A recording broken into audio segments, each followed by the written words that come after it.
The beleaguered army of survivors staggered through the portal and back into the mortal realm. Joseph gasped as he stepped through into the real world and glanced backwards to behold the swirling purple vortex as he remembered it. Behind the last straggling warriors, shadow shapes tried to reach through the rift, but they lacked the reality to pass through in any tangible way. Dreamlike wisps of phantom limbs stretched through the ether to grasp at soldiers that they could not reach. Joseph looked back around and realized that they had simply traded enemies. The cavern was filled to brimming with the foe that they had left behind. Orcs, goblins, demons, and all the allies of the dark, and those creatures of nightmare which had retained corporeal form stood arrayed against them. The dwarf priest cried out wearily for his allies to form up battle lines. Thorkim staggered towards him. The ranger was obviously exhausted from the way he moved, as were all the other soldiers around them. Their army had been assaulted from all sides, besides the fact that they were passing in and out of realities which tore at the mind of everyone there. The cries of the phantoms crawled out of the rift, chilling the very marrow of their bones.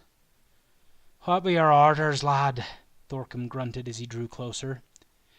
"We be needing room to breathe, whilst I and the other priests work together to try and bind the rift back where it came." Joseph took a deep breath. Exhaustion tugged at his limbs, and his head felt as if it were full of wool. "We needs to clear out a portion of the cavern, push them back a bit so we can work." "What do you plan on doing?" Thorkim paused. "The nightmares in the rift are controlled by the crystals, at least to a certain extent. If me and the other priests can get some room, maybe we can fuse some of the crystals into a barrier that'll keep the rift contained." "But will that not just make the creatures that come through more powerful?" "Aye, but there has a plan for that too." Joseph looked upwards at the roof of the cavern. Thorkim followed his gaze inside. "Nae of us be making out of here alive, is we?" Thorkim's voice was resigned, exhausted. "I dinna think so, no," Joseph replied. Thorkim closed his eyes for a moment, then nodded.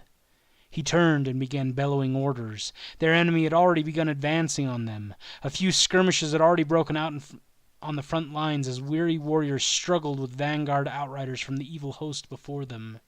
Several soldiers at the back of the lines looked to Joseph with worried eyes. The dwarf priest reached out to touch the stone of the cavern walls. Using a bit of magic, he forced his voice to echo throughout the rock and dirt of the earthen cave. It reverberated and came back to him, surprising himself with how angry his voice sounded as he spoke. "This be it," he cried out. "Nae more running for us. We stand here, and we will nae be moved. Fight for your ancestors. Fight for your barons, your wee ones. Fight for your honour. Fight for vengeance. Fight to survive. I dinna care what you fight for, but find some that takes your fancy and let's crush some skulls. Ye sell your lives dearly for this cause.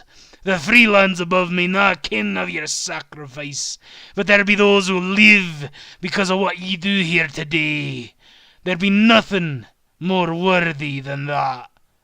Life will go on because of ye. So fight, kick, scratch and bleed. These beasts will ken fear afore they die, for we will nae be afeard of them no more." The tired army bellowed in response and surged forward as one creature, and the sounds of battle echoed to a deafening din throughout the caves.